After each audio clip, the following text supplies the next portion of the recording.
ინფორმაცია ამის შესახებ ცხადია მე გამაჩნია გიორგისგან. გიორგი ბაჩიაშვილის ადვოკატმა დღეს პირველებს დაუდასტურა, რომ ბიძინა ივანიშვილის მილიარდების ყოფილმა მმართველმა ანრი ოხანაშვილის გარდა კიდევ რამდენიმე გამტაცებლის ამოცნობა შეძლო. ბაჩიაშვილი სავარაუდოდ ახლა პროკურატურის რეაგირებას ელოდება და ახალ გვარებს 20 ივნის შემდეგ სასამართლო პროცესზე დაასახელებს. ირკვევა, რომ ბაჩიაშვილმა პროკურატურას წერილობით აცნობა ყველა იმ პირის გვარი, ვინც გატაცების შემდეგ აბუ-დაბიდან თბილისში ჩამოყვანის დროს მასთან ერთად საიდუმლო რეისზე იყო. განცხადებაში, რომელიც შეტანილია გენერალურ პროკურატურაში, დეტალურად არის მითითებული ყველა პირი, ვისი ამოცნობაც გიორგი ბაჩიაშვილმა შეძლო. შევატყობინეთ ინფორმაცია სავარაუდო დანაშაულის შესახებ, პროკურატურა ვალდებულია დაიწყოს გამოძიება. სუსის უფროსმა დღეს არ უარყო, რომ აბუ-დაბის 5 ვარსკვლავიანი სასტუმროდან გატაცების შემდეგ სპეცრეისის ბორცე, რომლითაც ბაჩიაშვილი თბილისში ჩამოიყვანეს, ის ნამდვილად იმყოფებოდა. ანრი ოხანაშვილს უარყოფის წერილობითი განცხადებაც კი არ გაურცელებია. ივანიშვილის პარტია კი სუსის რეპუტაციის გადარჩენას ცდილობს. ჩვენ თუ ამას ასე ვთქვათ მივიღებთ როგორც მოცემულობა თუ სიმართლეთ, ავიცი მაშინ ესე იგი ჩვენი უსაფრთხოების სამსახური ყოფილა მსოფლიოში ერთ-ერთი ყველაზე ძლიერი სამსახური და ესეც მისი რეკლამა გამოდის. ეს არის მორიგი ბოდვა და ალბათ ბაჩიაშვილისაგან ჩვენ კიდევ მრავალ ახალ ბოდვებს მოვისმენთ. ეს ბაჩიაშვილს მეტი არაფერი არ დარჩენია, რა თქმა უნდა, ჩირქი უნდა მოსხოს იმ ორგანოს, რომელიც ორგანო ძიძიებს მის საქმეს და ეს არის მისი გადაწყვეტილება. ეხლა ფაქტურად ბოლო სიმღერა, მისი ეგედის სიმღერასავით არის. ანრი ოხანაშვილის წარმოჩენა გამტაცებლად რაღაც კონსპირატორად და ოპერაციების ჩამტარებლად არის უსუსური ცდილობა იმისა, რომ გზაკვალი აურიოს საზოგადოებას მის შეხედულებას იმასთან დაკავშირებით შეიძლება თუ არ შეიძლება დიდი თანხის მითვისება, მოპარვა, გათეთრება და ასე შემდეგ. ბაჩიაშვილის მტკიცებით სახელმწიფო უწყებებთან ერთად მისი გატაცების თანამონაწილე ავიაკომპანია აირზენაც იყო.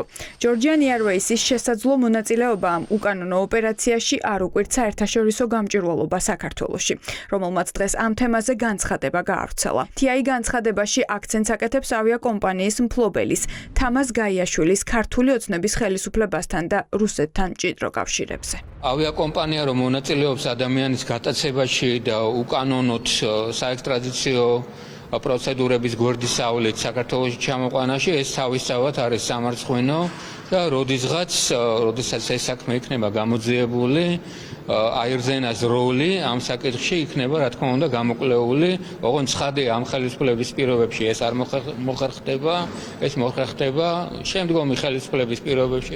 აირზენას თბილისი-დუბაი-თბილისის ჩარტერული რეისის შესრულების უფლება სამოქალაქო ავიაციის ადმინისტრაციამ მისცა. თუ ეს ფრენა კანონიერი იყო, ჩნდება კითხვა, მაღალი საზოგადოებრივი ინტერესის მიუხედავად, რატომ არასაჯაროვებენ დამკვეთის ვინაობას. ავიაკომპანიის გარდა დამკვეთის შესახებ ინფორმაცია სამოქალაქო ავიაციის სააგენტოშიც ინახება, რომელიც ეკონომიკის სამინისტროს ექვემდებარება. ბრალდებების შემდეგ აირზენა საგანგებო განცხადებით დღეს პასუხისმგებლობას ისევ თავიდან იხსნის, თუმცა არასახელებს სკანდალური ფრენის დამკვეთის გვარს. წარმოუდგენელია და მოკლებულია რამე სპეცოპერაცია ტარდებოდეს და ამ შესახებ კერძო კომპანია იყოს საქმის გულში. აბსურდია საუბარი გამართულ ნავიგაციაზე და რადარებზე. ყველა ქვეყნის რადარი აფიქსირებს ყველა საჰაერო ობიექტის გადაადგილებას და ასეთი რამ შეუძლებელია და ეს იგივეა რომ ამტკიცონ რომ ამ უცნობი მფრინავი ობიექტი სრულდებოდა ეს რეისი და ამ უცნობი მფრინავი ობიექტები UFO არ ყავს ავიაპარკში ჯორჯიან ეარვეის. ოლიგარქის პირადი შურისძიების სადარაჯოზე მდგომი სახელმწიფო უწყებები. ასე ხედავს ოპოზიცია ბაჩიაშვილის წინააღმდეგ დაგეგმილ სპეცოპერაციას. ოპოზიციის შეფასებით თანაინვესტირების ფონდის ყოფილი ხელმძღვანელის გატაცებით ივანიშვილის უკანონო მოქმედებები საქართველოს საზღვრებს გასცდა და საერთაშორისო დამნაშავედ იქცა. რომ ამ ქვეყანაში ფაქტიურად მოხდა სახელმწიფოს მიტაცება ოლიგარქატის მიერ და მოიხმარს ოლიგარქი სახელმწიფო ინსტიტუციებს როგორც საკუთარ დაქვემდებარებაში მყოფ რაღაცა სამსახურებს და ეს არის სწორედ ჩამოშლილი სახელმწიფოს ყველაზე საუკეთესო ნიშანი. როგორც ჩანს, ირაკლი კობახიძემ პირამ კონტროლზე აიყვანა ეს საკითხი და მისი უშუალო ხელქვეითი გააგზავნა ამ სპეცოპერაციაზე გიორგი ბაჩიაშვილის გატაცების მიზნით. თავდაპირველად სახელმწიფო უსაფრთხოების სამსახური საზოგადოებას უმტკიცებდა, რომ მიმალვაში მყოფი ბაჩიაშვილი ეგრეთ წოდებულ მწვანე ზონაში სეირნობდა და ანონიმური შეტყობინების საფუძველზე დააგავეს. ნელ-ნელა კი ქართული ოცნების განცხადებებიდან ეს გზავნილი საერთოდ ქრება.